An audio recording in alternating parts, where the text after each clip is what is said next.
So I received some questions from somebody trying to run ads for a roofing client. So let's answer some of their questions so you guys can benefit from some marketing advice. So the first thing he says, do you put audio AI voice on your ads? That's a very interesting question. And I see a lot of the market headed that way. They're making a lot of AI generated videos. I personally have not tried them. I feel like they look too fake. They don't look real. And if it's a homeowner with a brain cell or two, they're gonna be like, you know what, this looks a little fishy. So I rather have organic, natural looking content by real people to get in touch with those high quality homeowners that have a big home that are worth a lot. So I don't recommend using them, but test them. I haven't personally used them, give them a test. The second question he's asking is, what budget per day do you recommend? That is completely and entirely dependent on you and your client. So for example, let's say you're working with a roofer. Roofers on average, their cost per lead is around $100. So if they want a lead a day, they gotta spend $100. 2 leads a day, 200, and so on. So you need to communicate that to them.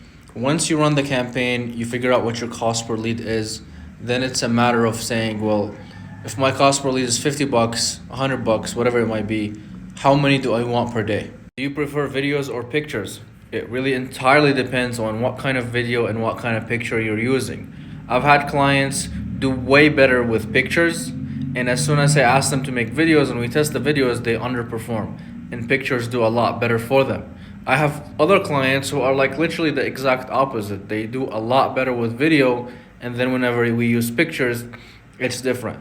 So what I want to say, like, on that matter is try to be different from the market. So like, let's say you're running ads for somebody in a specific city. Take a look at that market and try to do the opposite of what everybody's doing. If everybody's using video, use images. And if people are using images, use video. In general, videos are more of a hit or miss. They're harder to make. They require a lot more effort to make them good. So the chances are the video flops are a lot higher than a picture would. Just because you need a lot more going on with the video, like the hook, the value proposition, and how that person speaks to the camera really makes a big difference. So there's that. The last question is, what do you consider a good offer? A good offer has to be discussed with you and your client, or if you're somebody who owns a business and you're saying, you know what, I want to run an offer. What is a good offer? A good offer is something you would personally think is a good deal. So let's say you're in a market for a new roof. Seeing people say free estimates is not really a good offer. Literally everybody is offering that. So you need to be unique, you need to be different. So come up with 3 or 4 different ideas, whether it's just you or if you're working with another business that you're running ads for. Think about what the offers really are, like what can they offer to their customers, what they would think is something good, and then test 3 or 4 offers. Literally let the market decide.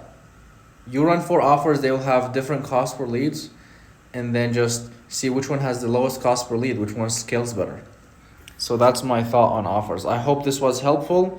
If this was helpful to you guys, make sure to like the video and hit that follow.